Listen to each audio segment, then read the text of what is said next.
This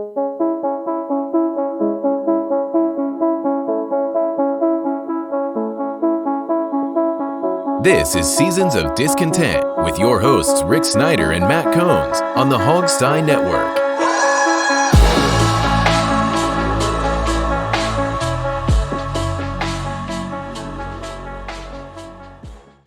Welcome to Seasons of Discontent, Season 7, Episode 27, brought to you by Rick Snyder's Washington. And I'm Rick Snyder. I'm Matt.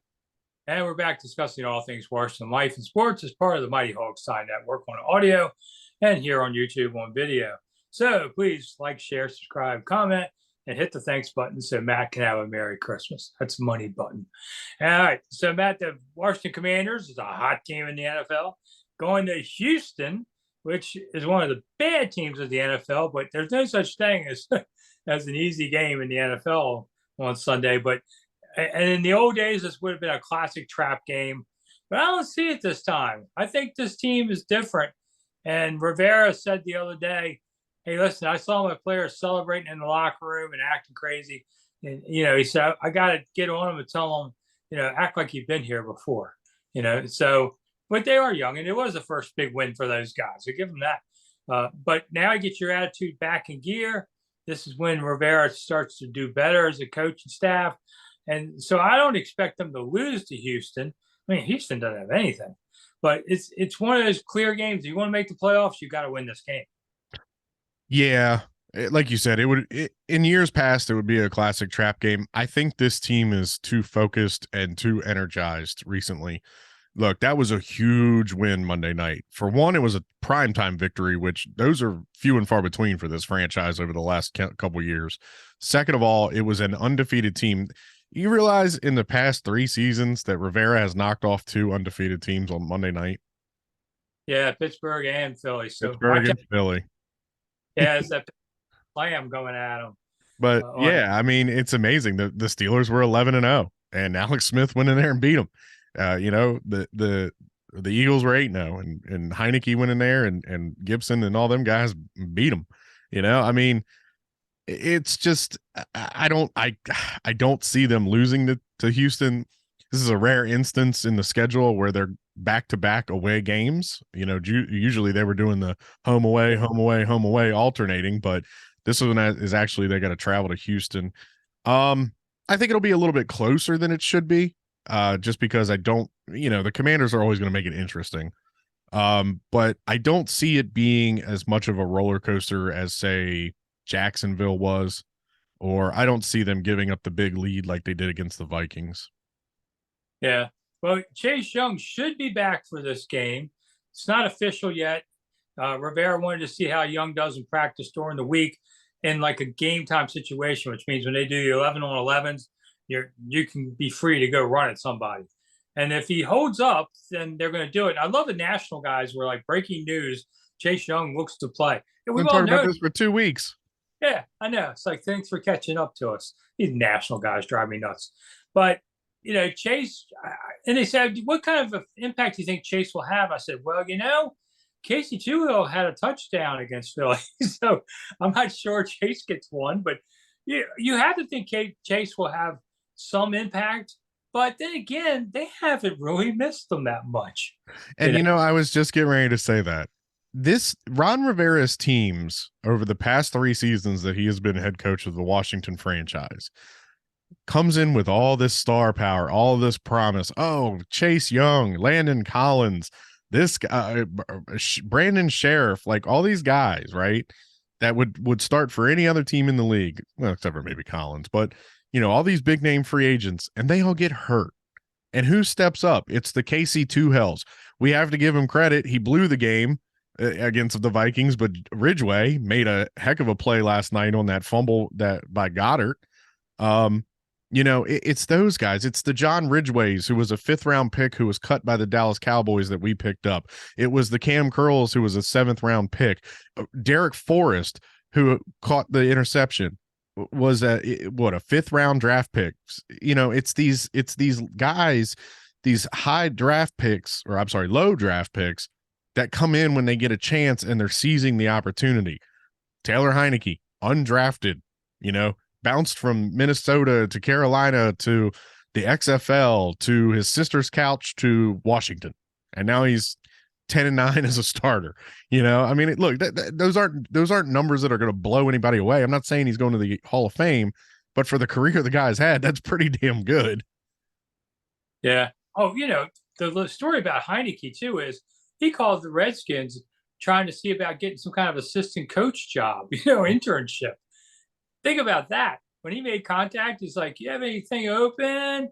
Well, yeah, we got a starting quarterback job. Would you like that one? Oh, and by the way, your first game is going to be in a playoff game against the Tampa Bay Buccaneers. Yeah, I mean, that's the craziness. He was just trying to see if he could find a job, sweep it up.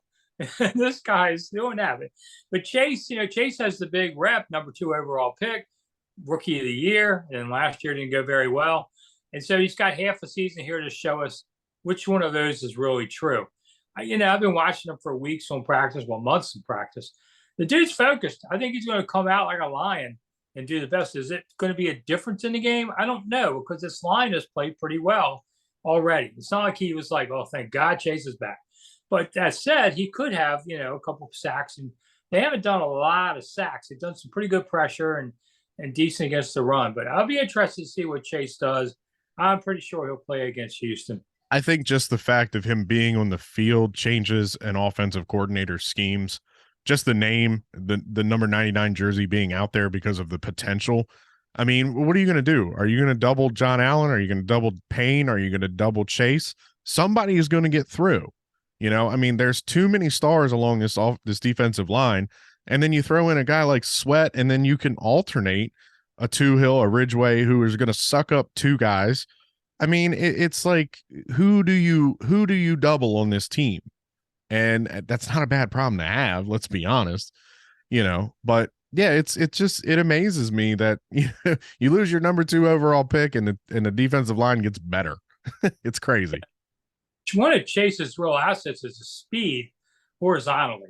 So people don't see that enough, but he can cross the line really fast. Oh yeah. So you can't run these outside sweeps as much toward him, because he will get through it, and he can get across the field. So I'm interested to see what Chase we're getting. And I said this last offseason, and I really wish Chase Young would call Dwight Freeney, offer him all the money in the world to teach him how to do that spin move, because if Chase could develop that spin move like Freeney had, he would be dominant. I mean, that speed combined with the athleticism to get around a tackle like that, he could be dominant. And of course, they haven't announced their quarterback yet against Houston, but I mean, I would be shocked if it's not Taylor Heineke. Yeah. I mean, nothing to lose the job, and the chemistry is great. And you bring back Carson Wentz, the fans are going to be mad. You do it on the road, I guess. It won't be as mad that way. But if you went to FedEx against Houston and you started Carson over Taylor, whew, they would go nuts. Imagine you start Carson Wentz and he goes to Houston and loses. Even more. Yeah, then people want to send Ron out on town on rail again. I mean, look, there's already torches and pitchforks outside of Ashburn trying to get Dan out of there. We don't want to add Ron to the queue, do we? I've talked to a lot of people this week, and I'm starting to zero in more on the ownership chase that's going on. So, that's what I did last time. So, and one of the things I bring up to people is, if you change owners by spring, it's too late to change your staff. You really can't bring in anybody at that point. Not anybody good, whoever you get's out of the league.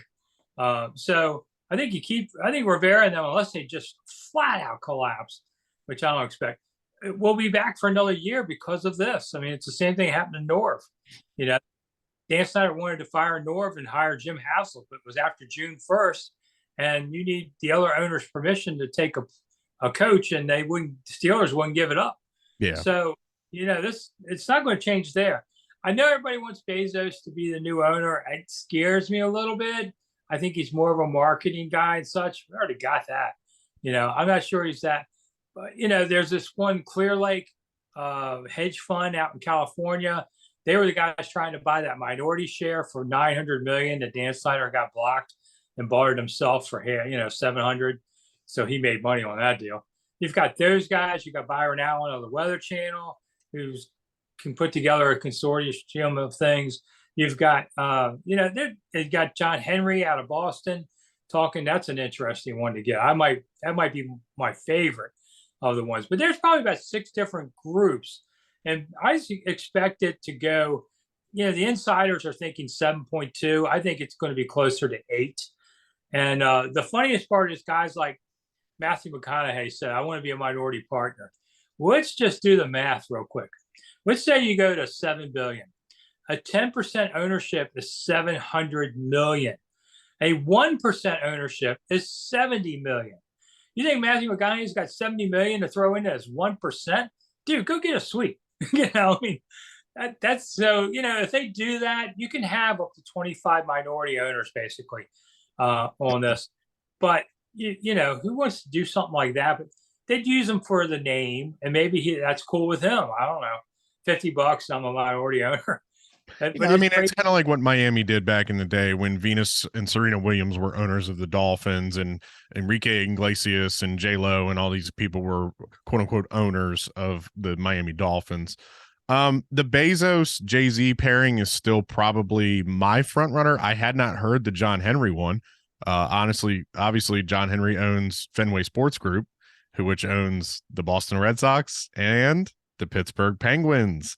So we would still have a minority famous athlete owner. Do you know who it is?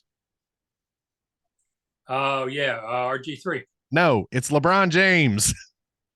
Oh well, RG3 wanted to jump on Henry's group too. LeBron James is a member of Fenway Sports. He owns part of the Pittsburgh Penguins. So they also own a NASCAR team and Liverpool. They're going to sell Liverpool every year, supposedly for $5 billion. So there's your money. There's your money. Then maybe Dan can buy Liverpool for the $5 billion, or whatever. I don't think Dan can buy a slice of liver at the grocery store at this point. Yeah, well, it's going to be interesting. I don't expect it to go quickly. I know people are talking this nonsense. No, I covered the last sale. I know how it goes. I'd be shocked if it went quickly, because the little longer it goes, the more the money's going to go up with this many real bidders. Last time the team really didn't have that multiple bidders. But it still went for triple what people thought it would. So I expect it to still be after the season, and then it takes a while to get through the process. The NFL vets this out. Now, they won't have to worry about Bezos being able to sign the check like they were Milstein years ago, but this is not something that you snap your fingers and has done. Yeah, Bezos and obviously the Weather Channel guy have already been vetted by the NFL. Yeah. Adam Schefter did say on the broadcast Monday night that he's heard that it's going to be a very quick sale. He's hearing by March. That's Adam Schefter. He's being fed lines. We get that, but I still say it could probably be up for debate at the March owners meetings. I'm still in the camp that they've got the votes against Dan. They just don't want to do it. Yeah. All right, we got to get out of here, but I'll pick it. Washington 23, Houston 17. I'm going to go Washington 27, Houston 13. Wow, you're going for a defensive touchdown. Okay.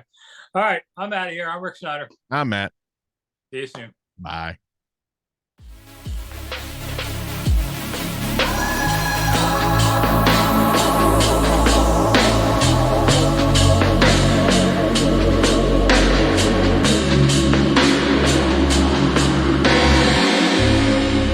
Thanks for listening to Seasons of Discontent on the Hogstye Network.